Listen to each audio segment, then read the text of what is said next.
आखिर ये दंगे क्यों किए जाते हैं? कल मैं आपसे कहूंगा कि अल्लाह अकबर का जो स्लोगन है ये हमें अच्छा नहीं लगता। अब आप मुझे बताओ, क्या इकबाल को आप अपना आदर्श मानते हैं क्या? बांटने की और फिर कटवाने की। मुस्लिम हैं हम, वतन हैं सारा जहां हमारा। क्या भारत की धरती पे केसरिया झंडा नहीं लग सकता? किसी मस्जिद के सामने से, किसी मुस्लिम बाहुल्य क्षेत्र से निकलती है, तब क्यों तनाव पैदा हो जाता है? नेता विरोधी दल से पूछना चाहता हूं कि अगर हमारा कोई पर्व और त्योहार है या किसी का भी है, मुहर्रम का जुलूस हो या फिर कोई भी अन्य मुस्लिम समाज का कोई पर्व और त्योहार का कोई जुलूस, वो हिंदू मोहल्ले से सुरक्षित निकल जाता है, कोई दिक्कत नहीं होती। मंदिर के सामने से भी निकल जाता है, कोई समस्या नहीं होती।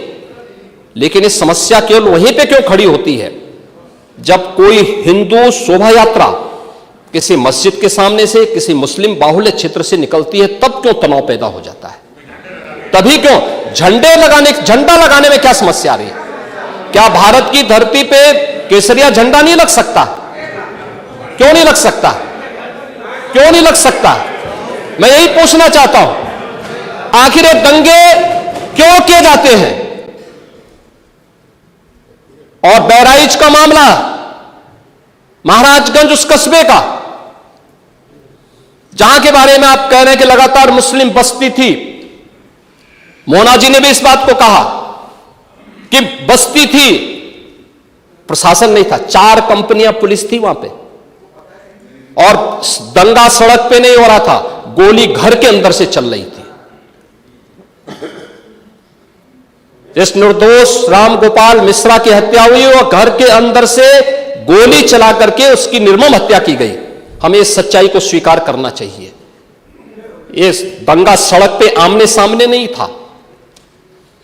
अगर पुलिस घर के अंदर घुसती तो लोग फिर कुछ और आरोप लगाते। पुलिस ने बचाव करने का अपना प्रयास किया, 4 कंपनियां वहां पे थी।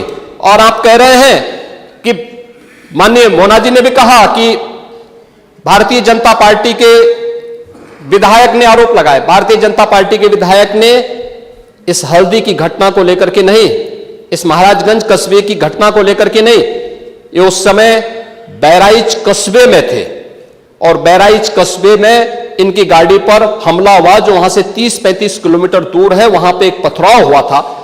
मैंने भी इनको कहा था, मैंने कहा देखो तुम्हारे उस क्षेत्र में दंगा हुआ है, तुम वहां तत्काल जाओ, लोगों को कंट्रोल करो। लेकिन उसको कैसे तोड़ मरोड़ करके प्रस्तुत किया जा रहा है। इन्होंने जो तहरीर दी वो दूसरे मामले में दी है, उसका इस घटना से कोई लेना देना नहीं, लेकिन उसको किस तरीके से जोड़ करके देखा जा रहा है। एक जिले में दूरी होती है, इसमें बहराइच से आपको भी वहां जाने में समय लगा होगा, और उस दूरी को आपने देखा होगा, तो ये उतनी ही दूरी है। उस घटना को उससे नहीं जोड़ के देखा जा सकता। लेकिन मैं पूछना चाहता हूं कि हिंदू मोहल्ले से और हिंदू मंदिर के सामने से मुस्लिम जुलूस निकल सकता है, तो मुस्लिम मोहल्ले और मस्जिद के सामने से कोई हिंदू शोभा यात्रा क्यों नहीं निकल सकती? क्यों नहीं निकल सकती? और यहीं पे विवाद शुरू होता है। यानी आप चाहते हैं कि आपके पर्व और त्योहार तो शांतिपूर्ण तरीके से मनाए जाएं। कौन नहीं कहता भी? आपके संबल में थे शिया सुन्नी का भी विवाद हुआ था 1976 में। पूरा विवाद तो शिया सुन्नी का था। उस समय जामा मस्जिद के कब्जे को लेकर के इसी बात का विवाद था।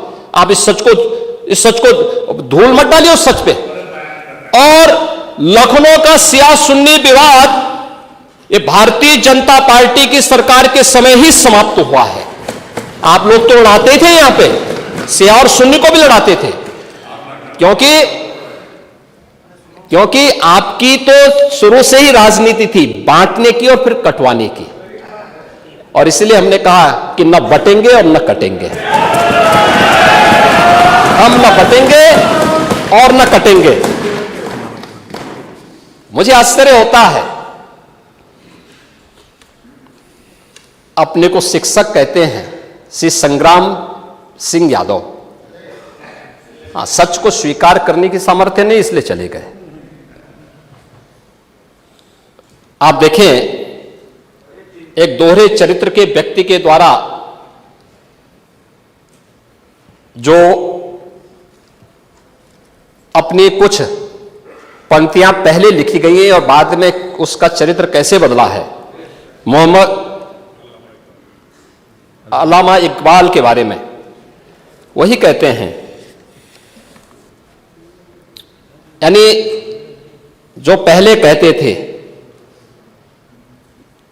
उन्होंने क्या बात कही थी बाद में, मुस्लिम हैं हम वतन हैं सारा जहां हमारा, चीन वो अरब हमारा हिंदुस्तान हमारा, तौहीद की अमानत सीनों में है हमारे, दुनिया के बुत कंदों में पहले वह घर खुदा का, तेगों के साये में हम पलकर जमा हुए हैं, मकरीब की वादियों में गूंजी अजा हमारी, बातिल में दबने वाले हे आसमां नहीं हम, हे गुलस्ता ये अब्दुल्लस वो दिन है याद तुझको, ये मौज ये दजला तू भी पहचानती है हमको, ये अर्ज ये पाग तेरी हुर्मत पे कट मरे हम, सालार ये कार्रवाई है मीर ये हिजाज अपना, इकबाल का तराना बाग ये दरा है गोया, मुस्लिम है हम वतन है सारा जहां हमारा।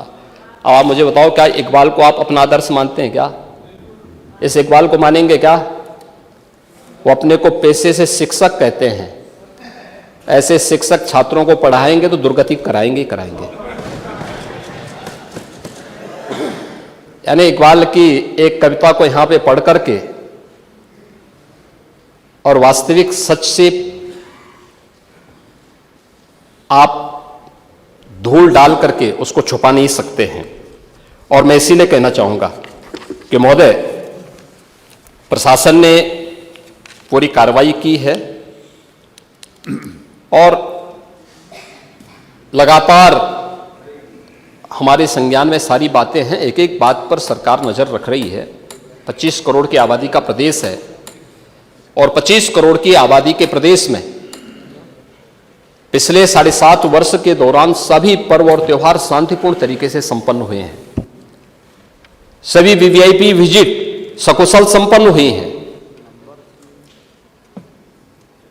अयोध्या में श्री राम जन्मभूमि पर भगवान राम के भव्य मंदिर के कार्यक्रम को भी, जिसको लेकर के आप बहुत बड़ा पहले प्रदेश के मन में भय पैदा करते थे, वह भी सकुशल संपन्न हुआ। आज प्रदेश में जब सर्वत्र सुरक्षा का एक बेहतरीन माहौल है और 2025 में जब उत्तर प्रदेश को एक गौरव प्राप्त होने जा रहा है कि दुनिया का सबसे बड़ा आध्यात्मिक और धार्मिक सामाजिक जो उत्सव हो, एक महापर्व है महाकुंभ प्रयागराज, जिसमें पूरी दुनिया का एक समागम होने वाला है, जब इसे आयोजित करने का अवसर प्राप्त हो रहा है, तब मैं विपक्ष के अपने साथियों से कहना चाहूंगा कि प्रदेश के माहौल को अपने वक्तव्यों से और अपने करतूतों से कृपया खराब न करें। प्रदेश आगे बढ़ना चाहता है, विकास के अपने लक्ष्यों को प्राप्त करना चाहता है, लेकिन मैं इस बात के लिए आश्वस्त करूंगा कि 25 करोड़ जनता को सुरक्षा देना, उनकी हर प्रकार से हिफाजत करना, यह प्रदेश सरकार की जिम्मेदारी है। लेकिन अराजकता, पत्थरबाजी और किसी भी इस प्रकार के आदेश के खिलाफ जो माननीय न्यायालय ने आदेश किया है, उसके बाद भी कोई कानून को अपने हाथों में लेकर के कानून को ठेंगा दिखाने का प्रयास करेगा, तो सरकार उससे सख्ती से निपटने का काम भी करेगी। और वही सख्ती वहां पर आवश्यक है जहां पर लोगों ने माहौल खराब करने का प्रयास किया है। एक भी निर्दोष नहीं जाएगा। जितने भी विजुअल्स होंगे उसके वीडियो फुटेज हैं, गोली चलाते हुए, कट्टा लहराते हुए, तलाशी के दौरान पत्थरबाजी करते हुए, घरों के छतों के ऊपर जो पत्थर रखे गए हैं, ये सारी विजुअल्स हमारे पास हैं और उसके अनुरूप ही कार्रवाई होगी। हां, ये जरूर आश्वस्त करते हैं कोई निर्दोष के खिलाफ कोई कार्रवाई नहीं होने वाली, अब तक नहीं हुई है, आगे भी नहीं होगी।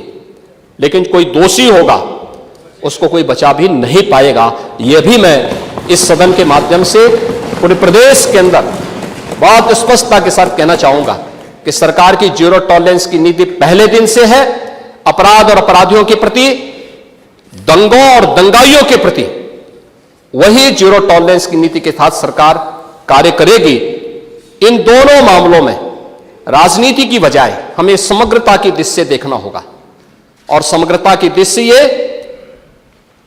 जो मैंने पहले माननीय नेता विरोधी दल को कहा कि आखिर ये कहां लिखा है संविधान में कि किसी मुस्लिम बाहुल्य क्षेत्र में हिंदू शोभा यात्रा नहीं निकल सकती, और जब आप रोकते हैं तभी हिंदू पक्ष से भी रिएक्शन आता है कि साहब हम भी नहीं जाने देंगे। भाई मुझे आश्चर्य होता है इन बातों को लेकर के कि मस्जिद के सामने से नहीं निकलने देंगे। क्यों नहीं निकलने देंगे? ये सड़क क्या किसी की है क्या? ये सार्वजनिक मार्ग है, कैसे आप रोक सकते हैं? परंपरागत बहराइच में भी परंपरागत जुलूस था, परंपरागत जुलूस था, वही मैं कह रहा हूं, परंपरागत जुलूस था। और उसी परंपरागत जुलूस को आगे बढ़ाने के लिए सारे कार्यक्रम संपन्न हुए थे, आगे भी संपन्न होंगे। लेकिन ये चीजें तय करना, ये कहना कि उत्तेजक नारे लगाए जा रहे थे, जय श्री राम का नारा उत्तेजक नहीं है, ये हमारी श्रद्धा का नारा है, हमारी आस्था का प्रतीक है। कल मैं आपसे कहूंगा कि अल्लाह अकबर का जो स्लोगन है ये हमें अच्छा नहीं लगता, नहीं, आपको हम रोकें तो क्या आपको अच्छा लगेगा? नहीं, आपको नहीं, मुझे मतलब होने की आवश्यकता ही नहीं, मुझे आवश्यकता ही नहीं इसकी, नहीं, मुझे इसकी आवश्यकता ही नहीं है, मुझे इसकी आवश्यकता ही नहीं, क्योंकि मेरी तो विरासत इतनी लंबी चौड़ी है, इतनी प्राचीन है कि मैं उस परंपरा को ही लेकर के चले जाऊं। मैं जय श्री राम का नारा, हर हर महादेव का नारा और राधे राधे, राधे राधे के संबोधन से ही अपना पूरा जीवन काट सकता हूं। मुझे किसी और स्लोगन की आवश्यकता ही नहीं है। मुझे कोई अन्य नारे की आवश्यकता ही नहीं है, कोई संबोधन की आवश्यकता नहीं। लेकिन मैं आपसे कहना चाहता हूं, कल कोई आपसे कहेगा, कोई हिंदू भी ये कहेगा कि साहब हमें भी परेशानी है, आप लोग मत बोलिए, क्या आपको अच्छा लगेगा? और